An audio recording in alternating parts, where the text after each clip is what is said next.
again. Dinaito à la prod.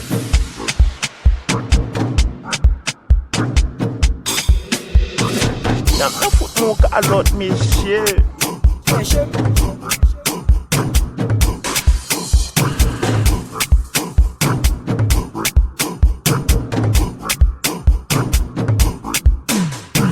S'il vous plaît, c'est Bouzin.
Dinaito à la prod. Dina Diop, oui, à monter, attendez.